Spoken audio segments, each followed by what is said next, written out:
The Big Time. A children's short story. By Edward Petty. The fireflies in Mulberry Wood danced in their golden yellow glow that night as the crickets chirped in harmony. Freddie watched and listened to it all, too. He sat up wide awake inside his hollowed-out log of a home that sat beside a babbling brook and thought about croaking to join in, but only because he was too excited to sleep then. He'd noticed a sign that someone had nailed to a tree earlier. This wasn't a property line notice, warning trespassers to keep out, though. It was a much more important sign. It was a sign of possibly better days to come for Freddie. Big contest, it read. He wanted to hit the so-called big time in cities like either Nashville or New York ever since he was a tiny tadpole, and the $1,000 grand prize would help him to do so.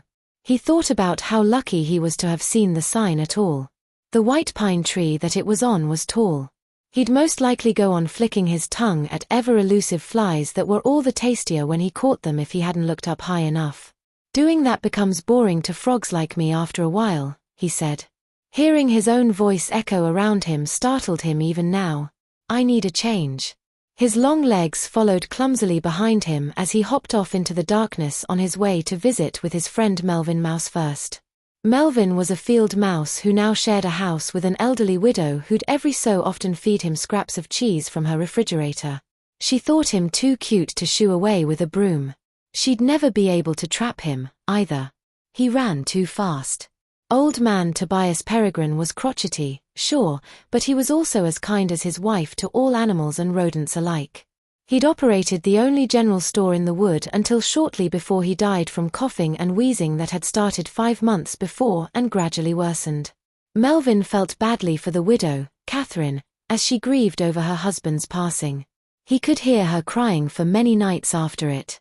Although Freddie couldn't get inside the house, he sat under the window that was directly above Melvin's hole in the wall and croaked as loudly as he could to make sure that he was heard. Melvin soon ran out of the doggy door that Willie the Peregrine's fox terrier, who'd won several prizes in competitions himself, used. Melvin would have heard Freddie's news sooner had he not been busily tossing and turning as he lay there sleeping inside his matchbox bed. He was having a nightmare, and he was glad that Fred had woken him up. "I might have become the cat's main course if you hadn't," he told him. "It's great for us both that you didn't," Freddie said. "I need to ask for a favor from you, Mel." He smiled. Freddie mentioned the contest to him then, and Melvin was more than willing to oblige him. "I'll do anything for my best friend," he told him. This pleased Freddie, despite Melvin's slightly mischievous hesitation before answering him. They spoke with Tommy Turtle next. He rested lazily beside a pond's edge, probably after spending some time foraging the ground for plant roughage and plump earthworms. "I saw the sign, too, Freddie," he said. "What took you so long to get over here to see me? I'm supposed to be the slowpoke." He laughed. "I know how you have your heart set on stardom, however, it might come to you. Of course I'll help you out." He followed Freddie and Melvin then, quite rightly at a turtle's pace, going off toward Asa Fenwick's farm and the apple orchard that was nearby to visit with Sammy Squirrel. He'd be the final member who'd turn their trio into a quartet. Sammy could never have let even the apples that dropped to the ground go to waste. He was standing there among them all now, stuffing his cheeks full of their cores and all, before any one of them rotted. "Sure, Freddie," he told him after swallowing. "When are we going to do this thing?" "You'll find that out soon," Freddie said, "but right now, there's another place where we all need to be." Benji Bear's cave was the night's last stop. Benji assured Freddie that he'd pitch in and co-write a song with him. Benji already knew its title, in fact. They'd call it Friends Until the End, because that's what they were. It'd be one more to add to Freddie's suitcase later on. "How about lending us all your cave to use as a makeshift rehearsal hall, then, Benjamin?" Freddie asked him and smiled. "I don't jump when echoes bounce off its walls and time's running short. Our deadline's only 3 days away." "Oh, my goodness," Sammy blurted out nervously. "That puts on the pressure." Freddie read into Sammy's fearful sarcasm, and he tried to calm him down. "Steady yourself, Samuel," he told him. "Let's all remember where our focus lies. Nothing's going to come from any of this barring hours of polish, rehearsal, and the sleep that at least I need right now." He laughed, because he somehow knew that Tommy'd been sneaking shut-eye whenever he, Freddie, looked over and saw Tommy's head ducked inside his shell. "Oh, and finding someone to design our costumes won't hurt, either. That can be figured out tomorrow, though." The quartet took leave of Benji's cave then, each one of them hyped up with hope but too exhausted to think straight anymore. How humans handled it was hard to understand. The contest in the wood that Friday afternoon came sooner than anyone had expected.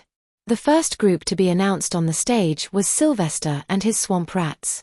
Freddie saw them less as swamp rats and more as weasels, but only because he could tell that despite them all appropriately singing a wilderness rendition of Three Blind Mice, their group's chances of winning were as even as his group's. His group, who were now known as Freddie's Forest Four, had some advantages over Sylvester's mangy mongrels. It had Shelley Silkworm to thank for fashioning a fabulous wardrobe and a million times more originality. Freddie led his group of singers out onto the stage in a single-file formation. He introduced each one of his backups before himself. Everything went smoothly along until, gasp. Freddie's voice first cracked, then faded out into silence. He frantically waved his arms around. He wanted Melvin and all the others to hush, too. Mulberry Woods's majestic mayor, Ollie Owl, hastily ushered Freddie away to drink himself some water, but there wasn't too much improvement. He realized that he'd be smarter to ask for a replacement than to forfeit his dreams. Natalie Nightingale agreed to spell him. Although she ran through the song's sheet music for only a few minutes, she performed it unquestionably well. It gave Freddie enormous emotional satisfaction and reward money, besides. Freddie showed his gratitude to Natalie, whispering though it was. "I appreciate your charity," he said. "We all should do that. I apologize for disappointing myself and you all. I want to divide up the money. You deserve to keep it all," she told him. "Your desperation played on my tenderness, but I'd have done it for anyone else. Don't be sorry and promise me something, Freddie." "Only if I can," he said. "What might it be? Please don't let your voice crack, when you start to sing next time," she told him. "I won't be around to bail you out." She smiled. "I'll definitely have myself a problem if it does it again," he said, laughing. "I'll hop on back now to my hovel of a house to gather up all my luggage.